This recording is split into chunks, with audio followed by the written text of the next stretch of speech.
il faut remonter au 11 septembre pour expliquer, si vous voulez, cette nouvelle période qui s'est ouverte et on a vu dans les médias et dans une offensive extraordinaire contre les musulmans, par exemple. Et là, il faut rendre hommage, me semble-t-il, parce que au reste du champ politique français, puisque je ne crois pas qu'elle soit la seule responsable de son succès, si vous voulez.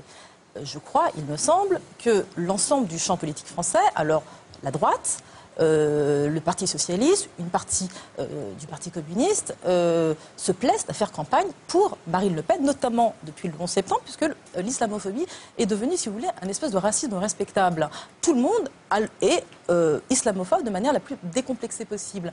Et je me souviens, alors il ne s'agit pas simplement de focaliser sur l'islamophobie, mais il me semble que lors des élections de 2002, qui ont vu Le Pen arriver au second tour, il me semble et je me souviens parfaitement bien, d'une campagne essentiellement axée sur le sécuritaire. Le sécuritaire, les banlieues, la violence des banlieues. Donc ça, c'est pas le Front National qui a fait cette campagne, c'est bien le Parti Socialiste et c'est bien la droite qui étaient tous les deux en concurrence pour la présidence. Et par la suite, ils ne se sont pas arrêtés. La présidence de Sarkozy était également axée sur la banlieue, sur la racaille, sur l'islam, etc., etc. Et puis, l'année dernière, on nous a pondu un débat sur l'identité nationale. Et là, encore une fois, ça n'est pas l'extrême droite. Je crois qu'il est important de dire et de répéter que c'est bien l'ensemble, une grande partie en tout cas du champ politique français, qui fait aujourd'hui le succès de Marine Le Pen.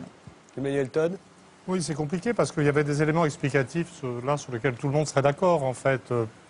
Moi, honnêtement, Marine Le Pen, en tant que personnalité, que programme, pour dire honnêtement, j'ai pas commencé à réfléchir sur la question. Je suis plutôt sensible à l'idée d'un moment. Je dois être plutôt plus proche de ce que disait Paul-Marie Couteau. On est à un tournant au sens d'une délégitimation des classes dirigeantes. C'est-à-dire qu'il y a un certain nombre de concepts qui ont animé l'action des classes dirigeantes. Par classe dirigeante, ça va être la droite classique, ça va être les socialistes. Donc il y avait deux concepts centraux, en fait, dans la gestion de la société. Il y avait le libre-échange, la soumission à la globalisation, qui a produit les baisses de salaire qu'on sait, etc. Il y avait aussi, je dirais pas la marche à l'Europe, mais la marche à l'euro. En fait, les deux choses centrales dans l'action des classes dirigeantes, les deux concepts qui organisaient, c'était ça. Et puis face à ça, il y avait des réactions, il y avait des résistances qui étaient considérées comme, je dirais, comme du populisme. Mais là, on est en train de passer dans une phase, je dirais, historique ultérieure, où il apparaît que, je dirais, très clairement à tout le monde, que les classes dirigeantes ne sont pas compétentes. C'est-à-dire qu'il est clair que la France est entrée dans une phase surtout pour les jeunes et pour certaines catégories sociales, de baisse de son niveau de vie. Il est très clair que l'euro, tel qu'il a été conçu, est une faillite monumentale. Je veux dire, les crises financières et les problèmes de remise en question de l'euro. Je pense qu'au sein de l'establishment, alors je ne sais pas si on doit parler d'establishment, quand je parle d'establishment, je suis plutôt du côté culturel. Si je parle d'oligarchie, je suis plutôt du côté économique. Bon, il y a une sorte d'affolement, d'incapacité à admettre l'erreur, mais il faut bien se rendre compte que les gens ont compris. Vous voyez, on pouvait parler par exemple, on avait le concept de populisme. Avant, on analysait la droite en termes de populisme.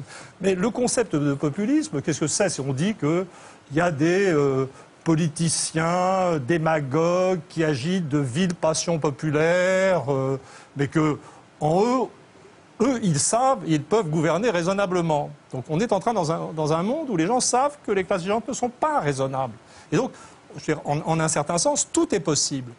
Par contre, la chose que je discuterais dans ce que j'ai dit, beaucoup de gens parlaient de laïcité, de défense de la République contre l'islam ou d'une prédominance de l'islamophobie. Je veux dire, des concepts opposés, mais je veux dire, une chose et son contraire sont très proches conceptuellement. Et là, par contre, je ne suis pas du tout sûr que la poussée actuelle dans les sondages, dont on ne sait pas ce qu'elle donnera, de Marine Le Pen, ait vraiment à voir avec ça. Il y a un mystère, en fait. Autant l'idée de délégitimation économique des classes dirigeantes de perte de confiance dans les gens qui nous dirigent, qu'ils soient de gauche ou de droite, ça c'est sûr, je veux dire c'est ce qu'on vit. Autant l'idée que l'islam ou l'islamophobie est le moteur, je ne suis pas sûr. Et d'ailleurs, qu'est-ce qu'on a vu en fait les dernières, si on se passe assez loin dans le passé, on a vu ces campagnes, en fait on a eu la thématique islamophobe existe. Je veux dire, c'est tout à fait fétide, en fait, ça vient de... Mais ce qui est caractéristique de cette thématique, c'est que contrairement à l'époque Le Pen, finalement, elle vient du haut de la société, de dirigeants affolés. Je veux dire, c'est Sarkozy qui a relancé, en fait, ces thématiques identitaires. Et la seule vérification qu'on puisse faire de la puissance de cette histoire identitaire islamophobe, c'est les dernières régionales qui ont marqué un crash complet de la droite et qui a abouti au fait que toutes les régions françaises, sauf une, l'Alsace, sont dominées par la gauche. Donc je crois que le phénomène de trou d'air, de vide, qui appelle l'apparition de quelque chose, il est certain. La délégitimation des classes dirigeantes qui n'arrivent pas simplement à avouer qu'il va falloir faire autre chose, c'est certain. Mais l'idée que derrière la poussée de Marine Le Pen, je ne m'intéresse même pas à son discours, hein, on est dans une montée en puissance de l'identitaire, de l'islamophobie, etc. Je ne suis absolument pas convaincu. Je pense quand même, je rejoins largement d'ailleurs l'analyse de M. Todd en ce qui concerne la délégitimation. Mais cette délégitimation, elle frappe, quand vous parlez des classes dirigeantes, aussi bien le politique que le médiatique. Aujourd'hui, les gens ne s'en laissent pas compter, y compris sur ce qu'on dit maintenant et ici. Et je crois quand même, au-delà du constat économique de M.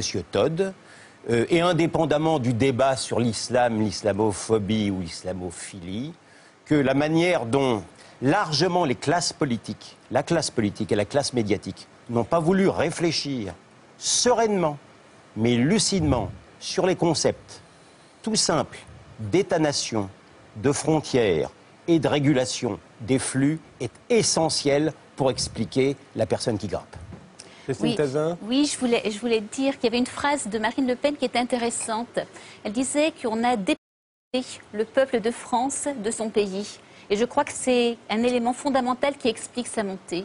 À savoir qu'il n'y a plus de souveraineté nationale avec Bruxelles. Il y a la mondialisation financière. Il y a Maastricht qui a tout fichu en l'air. Qui est vraiment le début de la fin. Quand on prive un peuple de sa monnaie, de son intégrité financière, ça va très loin. Et il y a la montée en flèche de l'islam qui remet tout en cause, effectivement. Quand j'entends, petite anecdote, une Cécile Duflot qui discute, qui est interviewée par un journaliste. Le journaliste lui dit « Quel est votre plat préféré ?» Et là, elle commence à dire « Ah, je ne peux pas vous le dire. » Comment ça ? Non, je ne peux pas vous le dire, mon conseiller en communication me l'interdit. Bon, il finit par la tarauder et elle finit par dire « C'est le confit de porc. » Quand vous arrivez dans un pays à un moment où une femme politique en arrive à ne pas oser avouer qu'elle aime le porc, c'est que les choses sont graves, c'est que les choses vont très loin. Et là, on dit halte. Et il y a bien des raisons pour qu'effectivement le peuple ne fasse plus confiance à ses élites. Parce que contrairement à ce qui a été dit tout à l'heure, ça fait 30 ans qu'il n'y a aucune islamophobie dans nos élites politiques. L'UMP et le PS sont au contraire des collaborateurs complets de l'islamisation de la France. Ils sont en train de nous vendre totalement et de remettre en question l'identité nationale. Il y a un concept qui revient assez souvent, malgré tout, dans les analyses des uns et des autres. C'est le mot de peuple. C'est le grand oublié de cette génération. On a quand même eu affaire à une génération et politique et économique, une espèce de bourgeoisie, d'un cynisme fou, des inégalités qui ne cessent de croître, l'appel systématique à l'immigration pour des raisons d'exploitation sinistres, enfin sordides, et en même temps une bourgeoisie qui se fout tellement de la nation qu'elle parle anglais, qu'elle fait apprendre l'américain à ses rejetons, qu'elle les envoie dans les universités américaines ou chinoises, sans aucun souci de la nation et avec un vrai mépris du peuple, qui se souvient de l'État simplement quand ces bêtises financières font qu'elle est en train de capoter et qu'il faut que l'État, c'est-à-dire les impôts, c'est-à-dire le bon peuple, pallie aux stupidités, aux inconsciences du système financier. Ce cynisme des classes dirigeantes, des oligarchies, comme disait Emmanuel tout à l'heure, des oligarchies dominantes, relayées par des oligarchies politiques qui ne font pas leur boulot. Et c'est ça, c'est le syndrome Fouquet. C'est-à-dire qu'on a vu tout à coup un élu qui était dans les pattes du fric. Et 3 jours après, c'est Bolloré. Et ce syndrome-là ne s'est jamais démenti d'une certaine façon.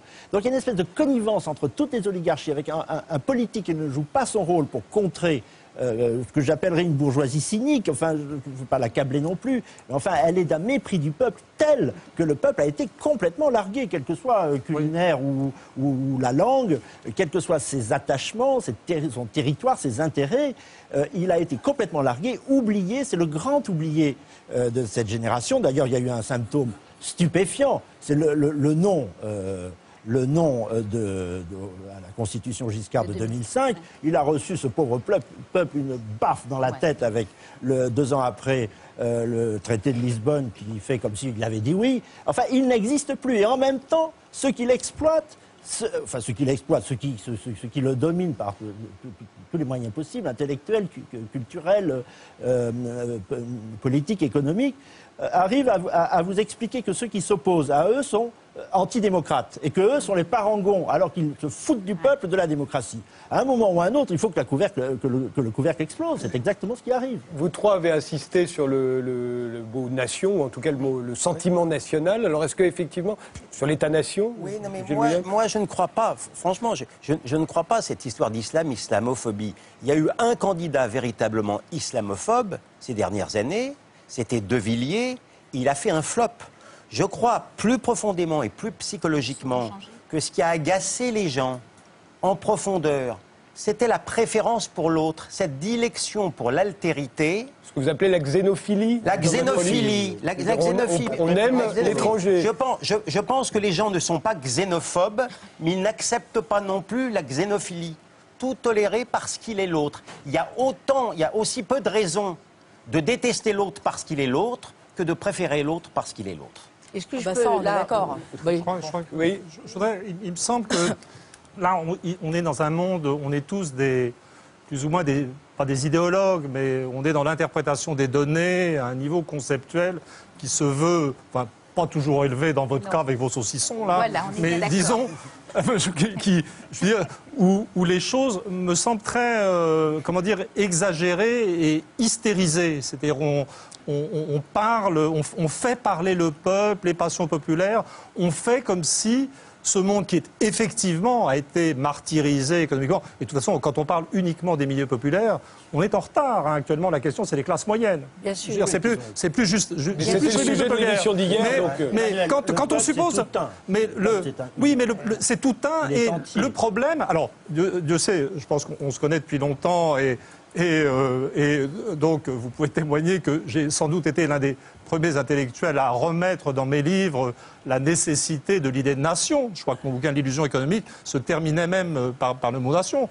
Donc Dieu sait si j'ai donné des gages de patriotisme, voilà. Et puis j'étais un anti-maastrichtien assez frénétique. J'ai toujours trouvé que l'Europe était une construction abstraite. Donc je pense que je suis fiable sur ces concepts et je pense que la France existe.